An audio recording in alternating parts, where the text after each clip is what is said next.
National Assembly deputies scrutine investment policies for North-South High-Speed Railway project. Prime Minister shares 3 proposals to accelerate stated development goal implementation. Cambodia National Assembly approved new deputy prime ministers and foreign minister.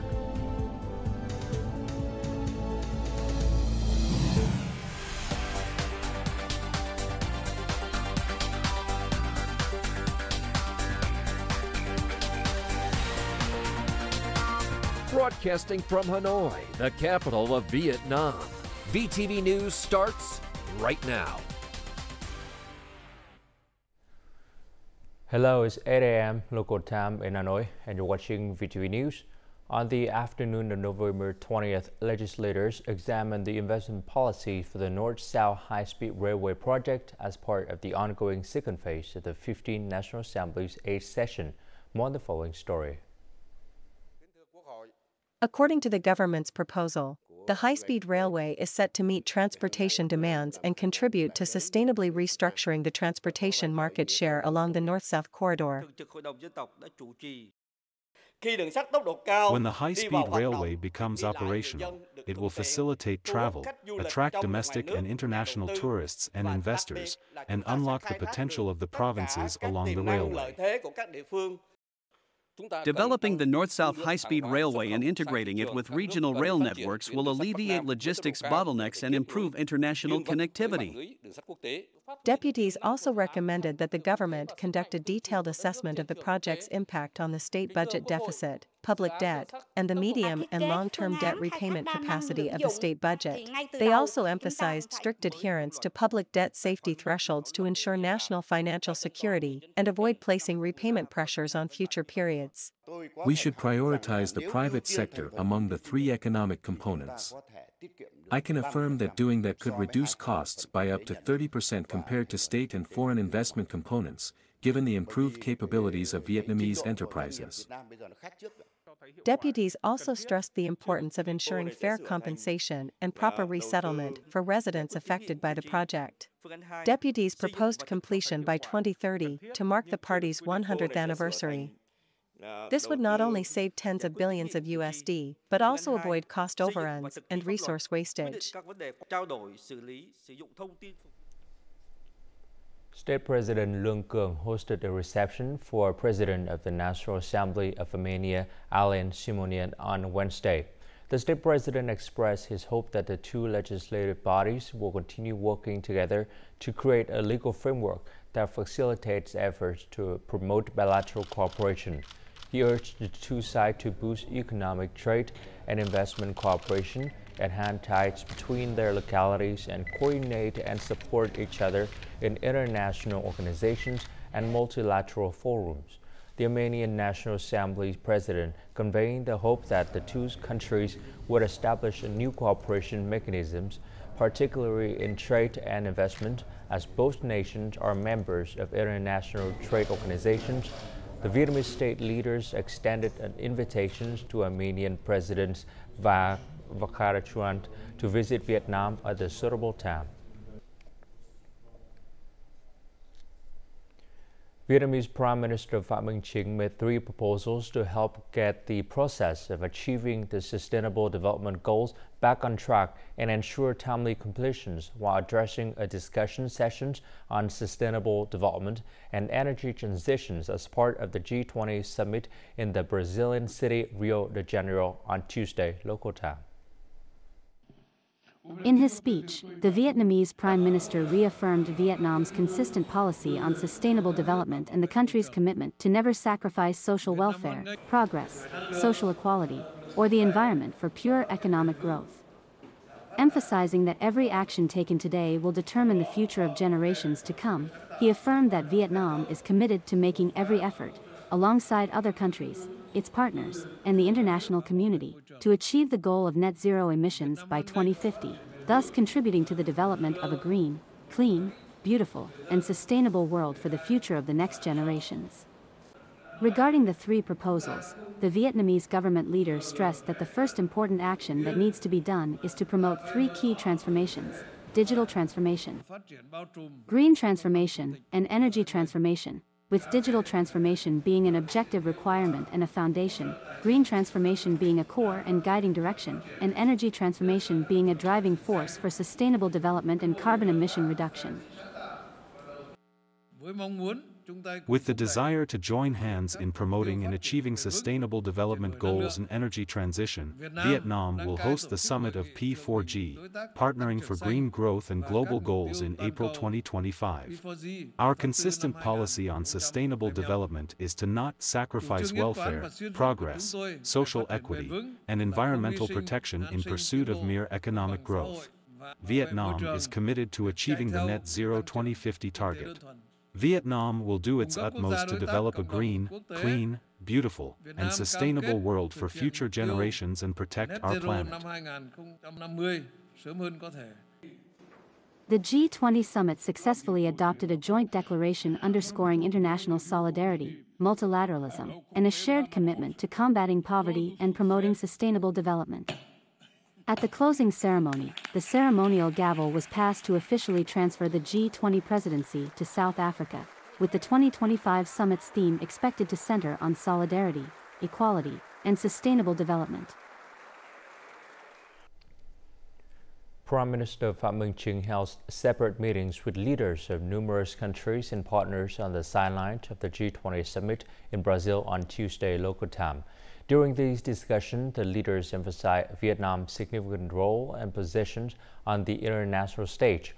All countries expressed their desire to elevate relations and strengthen multi-faceted cooperation with Vietnam. More on the following story. During their discussion, Prime Minister Phạm Minh Chính and his Singaporean counterpart Lawrence Wong discussed orientations to strengthen the bilateral relations in the future, including promoting bilateral cooperation mechanisms. They also talked about collaborating on developing clean and renewable energy systems, forming an electricity grid within ASEAN, and sharing experiences in building international financial hubs. Meeting with his Spanish counterpart Pedro Sanchez, the Vietnamese leader proposed the two sides strengthen delegation exchanges at all levels and soon sign a new joint action program between the two governments, promote cooperation with Vietnam in areas of transport infrastructure, renewable energy, science, technology, and agriculture. In his meeting with UAE Minister of State Ahmed Saeed, the Prime Minister affirmed Vietnam's readiness to become a strategic supplier of halal products, contributing to ensuring food security for the UAE. The two sides have discussed measures to further intensify bilateral cooperation in order to implement the outcomes achieved during the Vietnamese leader's visit to the Middle East nation, and to prepare for the upcoming visit to Vietnam by the UAE President. They agreed to boost cooperation in maritime connectivity, tourism, aviation, labor, and other potential fields. Meeting with his Canadian counterpart Justin Trudeau, the Vietnamese government leader thanked the Canadian government for its assistance to help Vietnam overcome Typhoon Yagi post-consequences. The two leaders emphasized the need to maximize benefits of the comprehensive and progressive agreement for Trans-Pacific Partnership that both countries are members. Talking to President of Paraguay Santiago Peña, Prime Minister Phạm Minh Chính proposed the two countries strengthen political and diplomatic exchanges, expand economic, trade and investment cooperation, boost people-to-people exchanges, and promote negotiations on cooperation agreements. For his part, the President of Paraguay affirmed that his country always treasures the relationship with Vietnam and stands ready to act as a bridge promoting Vietnam's relations with the Southern Common Market, the world's leading food trading region.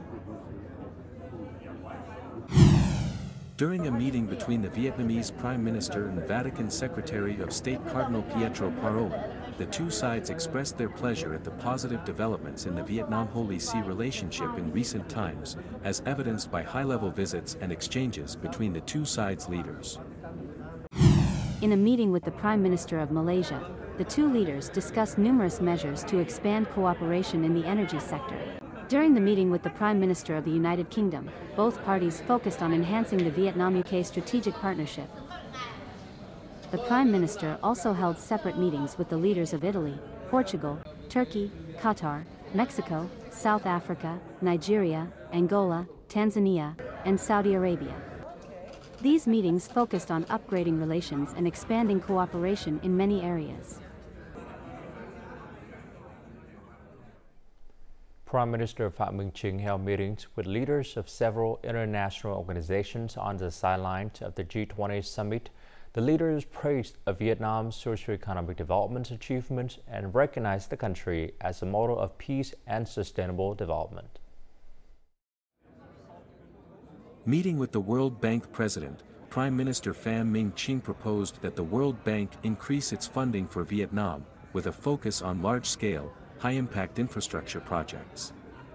The World Bank President agreed on aligning procedures for negotiating and signing loans to ensure the timely and effective execution of collaborative projects. Prime Minister Pham Minh Chinh met with the IMF Managing Director, urging continued dialogue on macroeconomic policies with Vietnam and enhanced cooperation in inspection, supervision, and human resource training. The two sides also exchanged experiences on implementing monetary and fiscal policies in the current context. Prime Minister Pham Minh Chinh discussed with the WTO Director General the continuation of cooperation programs and financial support to boost Vietnam's international economic integration. The WTO Director General commended Vietnam's adaptive and effective macroeconomic management. Prime Minister Pham Minh Chinh met with the AIIB President, proposing funding and support for Vietnam's large-scale infrastructure projects at preferential interest rates. The AIIB President agreed to allocate $1 to $1.5 billion initially, with favorable terms for cooperation. Prime Minister Pham Minh Chinh met with the UNCTAD Secretary General, requesting continued support for Vietnam, particularly in policy advice and development, and active coordination for the successful hosting of the UNCTAD Ministerial Conference next year. In his meeting with WHO's Director General, Prime Minister Pham Minh Chinh expressed gratitude for the WHO's effective vaccine support and reaffirmed Vietnam's commitment to strengthening cooperation to ensure public health. The WHO's Director General proposed enhanced collaboration to build a biotechnology and healthcare ecosystem. Prime Minister Pham Minh Chinh, his spouse, and a high-ranking Vietnamese delegation arrived in Santo Domingo on the evening of November 19 local time, beginning an official visit to the Dominican Republic. The visit comes at the invitations of President Luis Rodolfo Abinader Corona and his spouse. This marked the first visit by a key Vietnamese leader to the country, demonstrating Vietnam's commitment to strengthening and deepening solidarity, friendship, and cooperation between the two nations as they approach the 20th anniversary of bilateral diplomatic relations. The Dominican Republic's Ministers of Agriculture, Deputy Minister of Foreign Affairs, and other officials from both countries greeted the Prime Minister and his entourage at the airport. The Vietnamese government leader is scheduled to hold talks and meetings with top Dominican Republic leaders.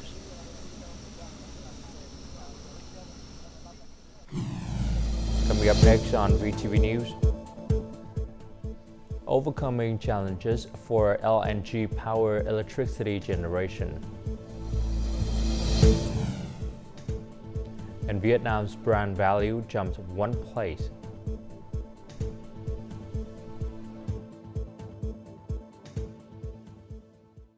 When it comes to business, it's crucial to choose a smart location with global impact. And Vietnam might just be the location for you. Connect worldwide to advanced logistics networks. Smart hub for technology and innovation. A dynamic business ecosystem. An environment with a competitive edge.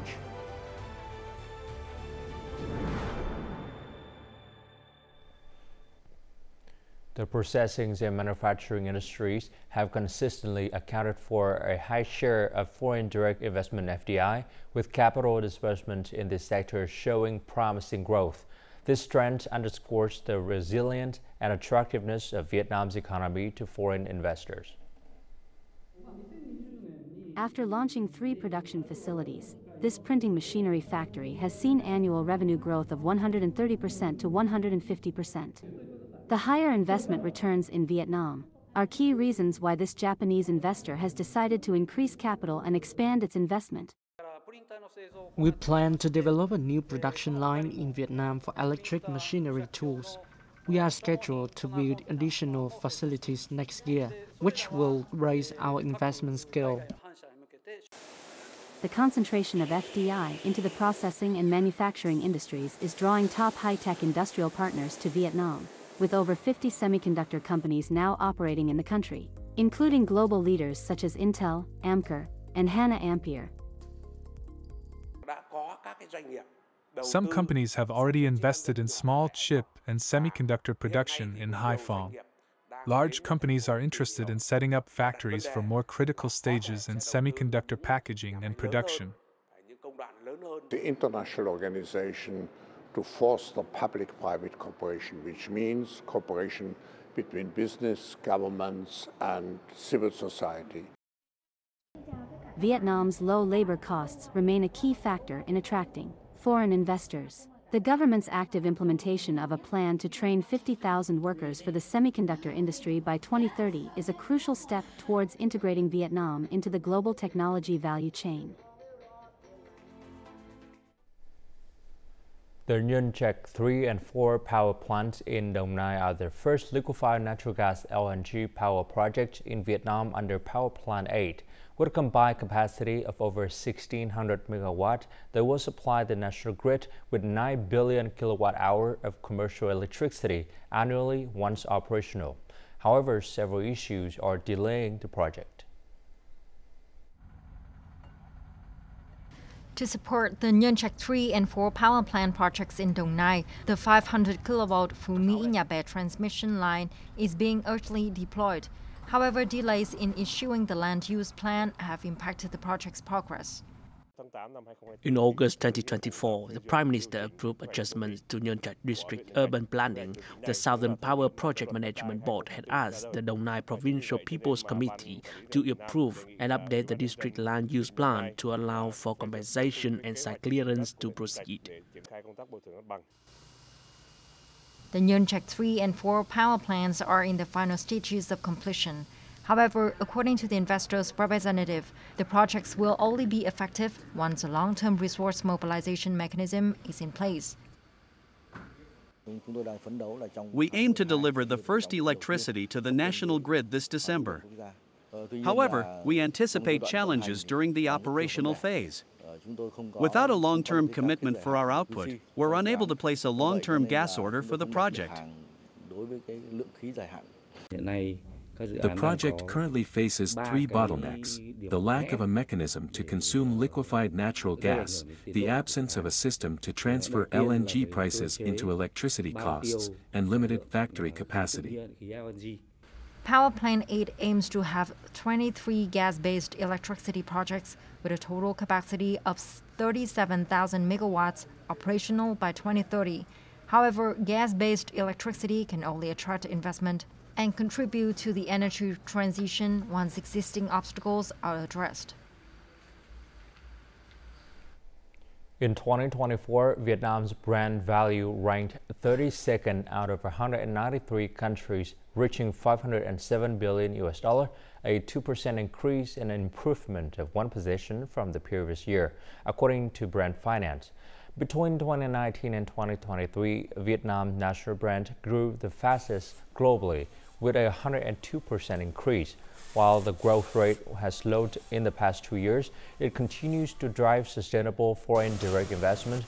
The key sectors like telecommunications, technologies, banking, and food and beverage have significantly contributed to the development of Vietnam's national brand.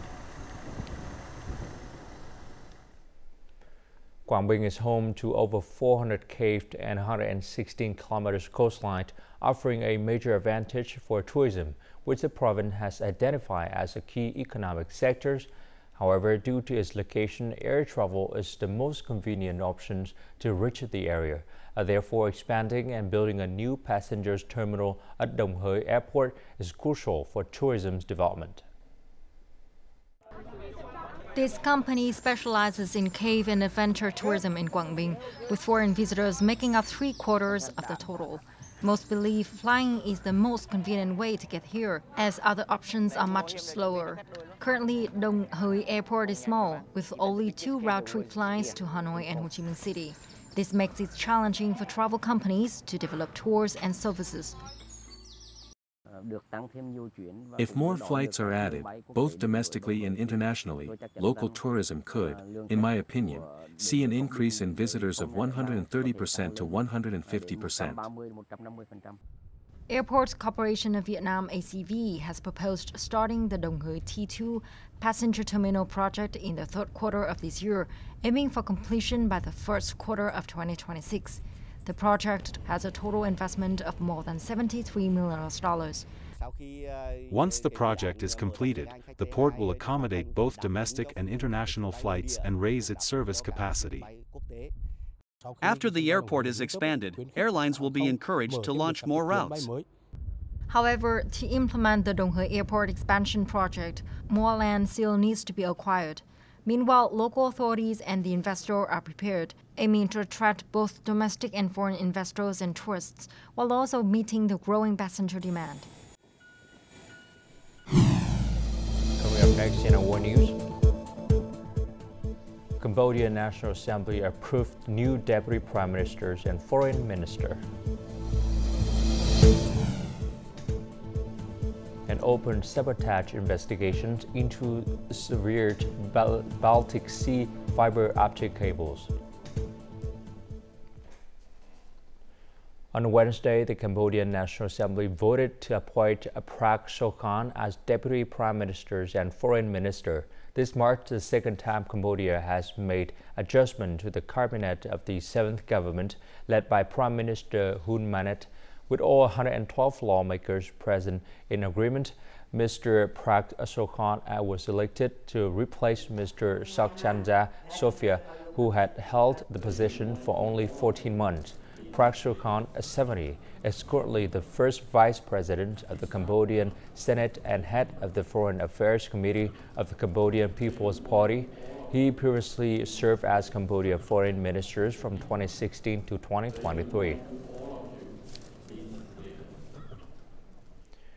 A submarine cable beneath the Baltic Sea connecting Lithuania and Sweden has been severed, disrupting crucial telecommunications between the two countries. Authorities have launched an investigation and haven't ruled out sabotage. The cable was cut around 10 a.m. on November 17 local time, according to the Swedish telecommunications company operating in Lithuania. While submarine cable incidents are often caused by ships anchoring incorrectly, this case may be more serious due to the small area where the cable intersects with one between Germany and Finland. A similar incident occurred on November 18 with the Finland-German cable. A major storm swept across the northwest U.S., battering the region with strong wind and rain, causing widespread power outages and downing trees that killed at least 1 people. By early Wednesday, over 600,000 homes in Washington state were without power, while more than 15,000 in Oregon and nearly 19,000 in California also lost electricity. The U.S. National Weather Service has warned of flash flooding risks, travel disruptions, power outages, and downed trees as the storm reached its peak. Known as a bomb cyclone, this severe storm is characterized by a sharp drop in central atmospheric pressure over less than 24 hours. It forms when cold and warm air masses collide, intensifying the storm and leading to stronger winds and a higher risk of coastal flooding. Surviving throat cancer sometimes requires the removal of vocal cord. However, a group of men in Croatia is challenging the stigma associated with this life-altering surgery by forming a choir and creating their own unique music.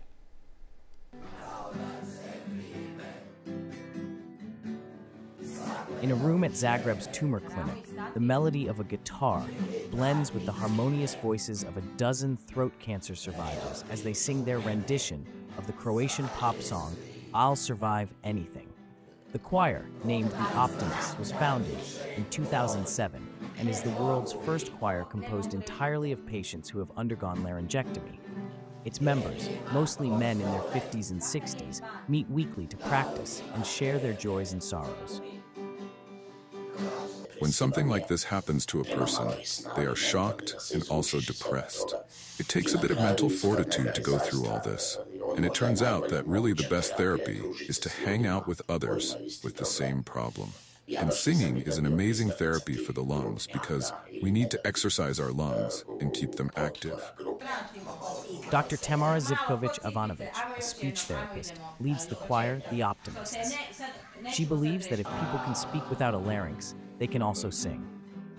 When we perform, audiences always enjoy our sound and react emotionally and cry. I would never want to lead the choir if these were tears of sadness. But then they explain that these are tears of happiness because the choir brings a lot of emotion out of them. The choir has performed at numerous events, both nationally and internationally.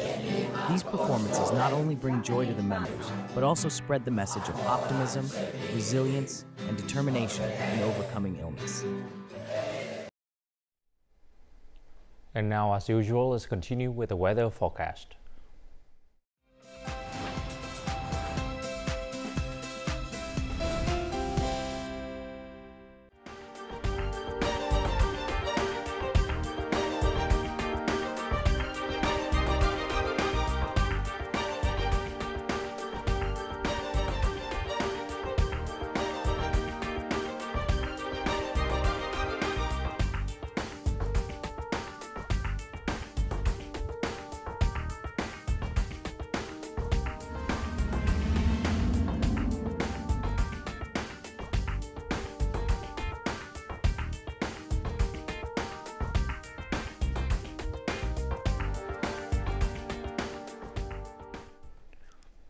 And that's it for this hour on VTV News. To rewatch the program, you can log on to VTVgo.vn or download a mobile application VTVgo. Thanks for watching and goodbye for now.